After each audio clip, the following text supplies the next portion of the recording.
অসম চৰকাৰে গঠন কৰা বিশেষ মহিলা কমাণ্ডো বাহিনী হৈছে উত্তৰ বীৰংগনা। কিমান চনত অসমৰ মাকুমত প্ৰথম কয়লা খনি স্থাপিত হৈছিল? উত্তৰ 1865 চনত। অসমৰ বৰ্তমান মুঠ চাহ বাগিচাৰ সংখ্যা কিমান? উত্তৰ 800খন। সৰ্ববৃহৎ কয়লা ক্ষেত্ৰ কোনখন? উত্তৰ দামোদৰ উপত্যকা। ভাৰতৰ ৰাষ্ট্ৰীয় প্ৰাণী কি? উত্তৰ বাঘ। অসম পুলিচৰ প্ৰথম আয়ুক্তগৰাকী কোন? উত্তৰ জ্যোতিৰ্ময় চক্ৰৱৰ্তী।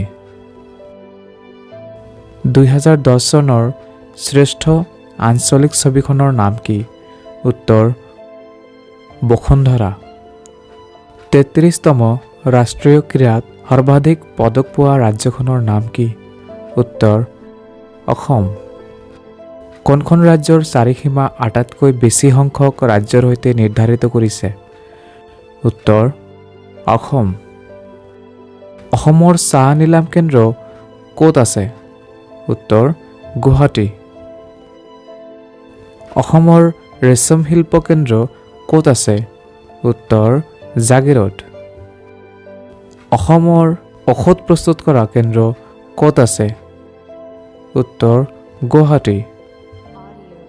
দৃষ্টিহীনসকলৰ বাবে ব্ৰেইলি পুথিভঁৰাল ক'ত আছে? উত্তৰ গুৱাহাটী। অসমৰ প্ৰথম অনাতাঁৰ কেন্দ্ৰ ক'ত আছে? উত্তৰ গুৱাহাটী আৰু শ্বিলং।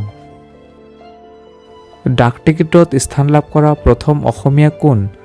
উত্তৰ লক্ষ্মীনাথ বেজবৰুৱা।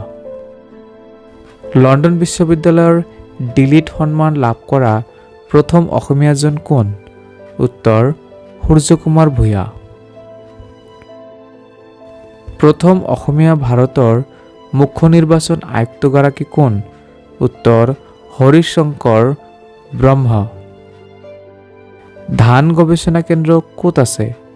উত্তৰ গেৰুৱা হাজ। অসমৰ পেট্ৰকেমিকেল প্ৰকল্প ক'ত আছে? উত্তৰ নামৰূপ আৰু বঙাইগাঁও। অসমৰ প্ৰাকৃতিক গেছ প্ৰকল্প ক'ত আছে? উত্তৰ দুলীয়াজান, গুৱাহাটী আৰু বঙাইগাঁও। আশা কৰোঁ আপোনালোকৰ এই ভিডিঅ'টো ভাল লাগিছে। আগতো এনেকুৱা ভিডিঅ' পাবলৈ আমাৰ চেনেলটো ছাবস্ক্ৰাইব কৰক আৰু ভাল লাগিলে লাইক কৰক। ধন্যবাদ।